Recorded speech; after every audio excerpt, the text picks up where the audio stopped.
West wins the jack. And you say, okay, and then they cash the king. You could also add up your points, which is 22, and say Yeah. there's 18 points. That might help. And an opening, that's why I Yeah. included that east-handed.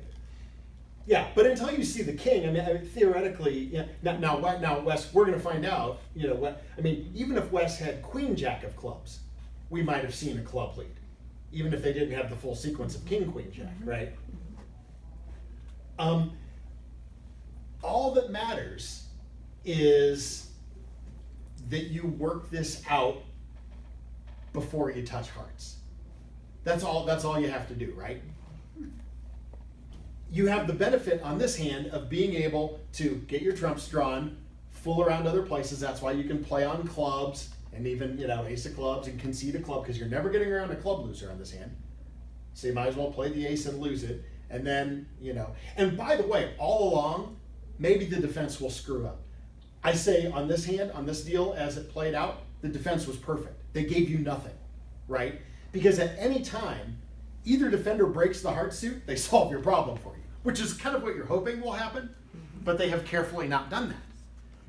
Every play they have made, was either taking a trick they were always entitled to or just making you rough and not helping you, right? So what you have done here, and this is something that it's like eventually you're going to be, if you don't get help from the defense, eventually you're going to be confronted with this heart finesse, and you're going to have to decide which opponent to play for. All right? So you delay that as long as possible, right? You go about your discovery process and figure out where all these other high cards are. And by the time you have seen the king and jack of clubs, confirming 14 points in opener's hand, at this stage you think either West doesn't have the queen of hearts or they forgot to bid a no trump, and you shouldn't be blamed if you get the heart suit wrong because they were supposed to open a no trump and they didn't, right? That's not your fault. So, Kurt, the problem I would have doing that is because the director would be interfering with my thoughts by saying, hurry up, you're falling behind. Al, you've taken 27 minutes to play this one hand. You need to move for the next round. Yes. Which is why we break this down now, where we have time to spend on it and try and get you in those habits. I would say, by the way, and I still think if you haven't ever read it, a book that has been around for decades and is still a fantastic text is Mike Lawrence's very first published book called How to Read Your Opponent's Cards, published in the early 70s. And it's a whole... It's in Bemis's library. Yeah. I took it. It's a whole book But I didn't of... get through it. I have to go back Yeah. and get it again. It's a whole book of problems much like this, and a lot of times they are easier than, rather than trying to figure out an opening bidder's hand, you'll start with some simpler versions of this where like a hand was the dealer and passed,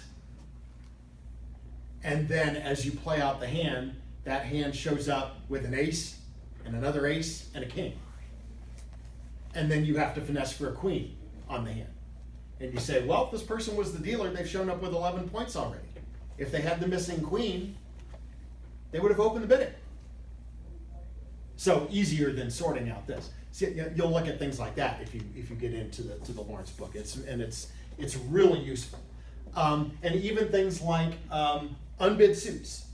What if there's a suit where you are missing an ace and a king, and the opening leader doesn't lead that suit? What inference do you draw? They probably don't have ace and king, because ace from ace king is a very common lead, right? It's considered a pretty standard safe lead. And so what you do, even from the go, you're like, oh, they didn't lead ace from ace king of a suit where I'm missing ace king. What inference can you draw? Most likely the honors are split. Which the probabilities would say that the honors are split too, but then when they don't lead the suit. Now, you don't know whether it's your left-hand opponent with the ace and your right-hand opponent with the king, or vice versa, but most likely those honors are split. That's the kind of stuff we get into. By the way, I'm not playing today. I would like to go through one more example. Are you playing, Marilyn? I'm not playing. Okay, so are you okay if we run a few minutes late Yeah. today? Because this is a lengthy, definitely a lengthy process. What I'd like to do is, since we've looked at drawing inferences from, we looked at that quick example on defense, and here we looked at drawing inferences as declared. I want to give you one bidding situation. Because sometimes you're going to have to do this. You're going to have to hear the dogs that aren't barking to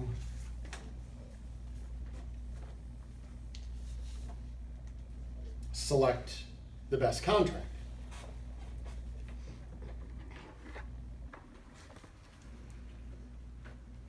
Okay. So this is going to be one of those hands where you belong in game. Oh, is this in the book? What page? Oh yes, 137 in the book. Thank you for that reminder.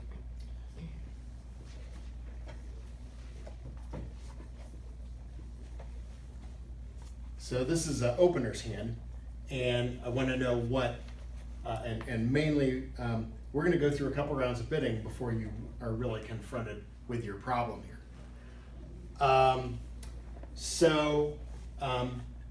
With this minimum opening hand with 6 clubs, you are going to open a club. And your partner's going to bid a heart. And you can't raise hearts. And you don't have 4 spades. So your rebid, I think, is pretty clearly 2 clubs, right?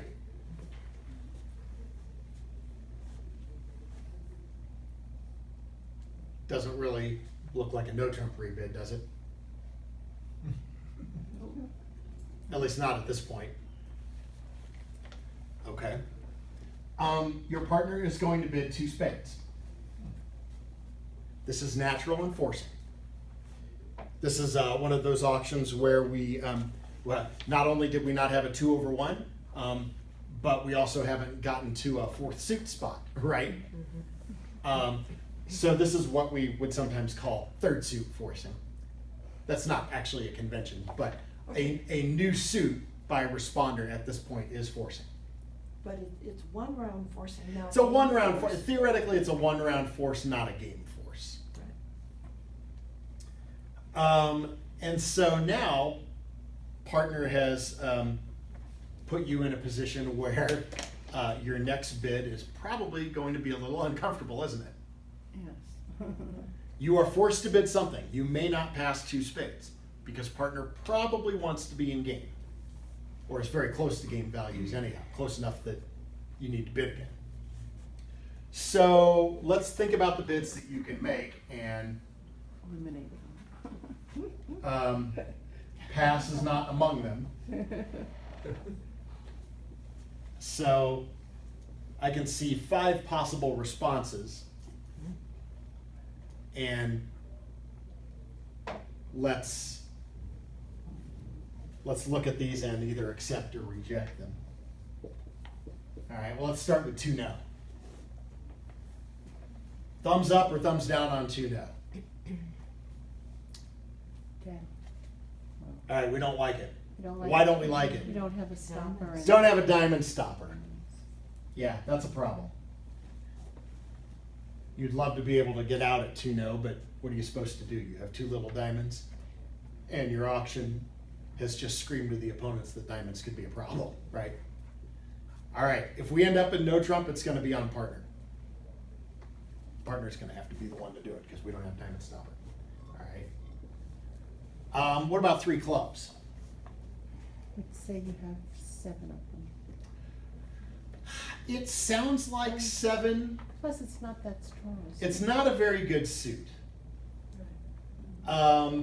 The only reason that it doesn't that it wouldn't show a 7-card suit at this point is that partner has made you bid. Yeah. So I don't like 3 clubs. I have some sympathy for it. 3 clubs is kind of a punt.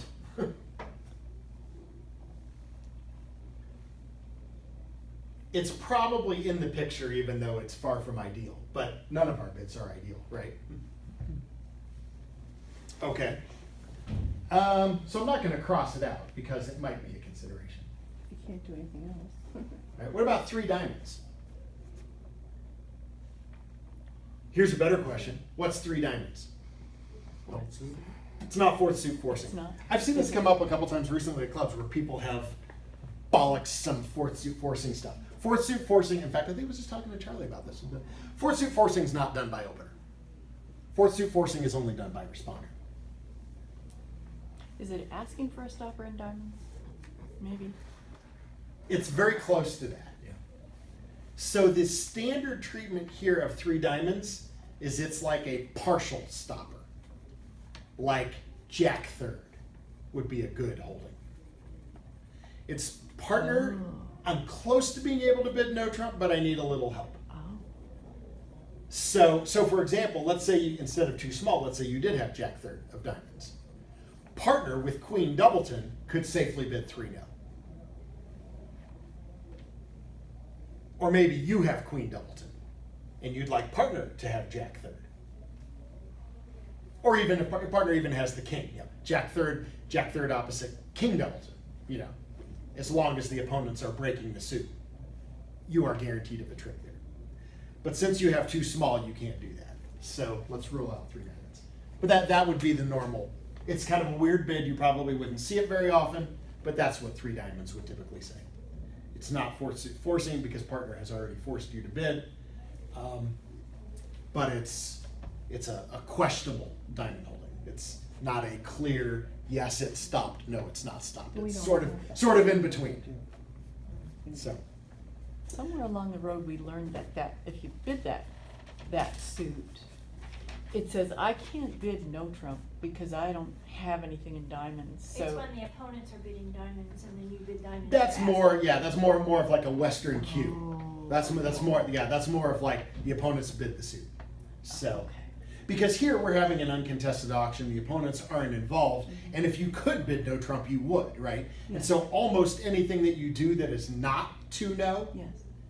sounds like it's not. Because look, partners bid both majors, you've bid clubs. It is really starting to look like we don't have a major suit fit. So no trump has become the priority on this hand, but we've got to be able to do it. So while we're on this subject of the majors, what about 3 hearts? That's a preference, Yes. Yeah. Okay, what does 3 hearts show on this auction? at least 3. Weak. think- Yeah, says I'm stuck. I'm It stuck, shows- yeah.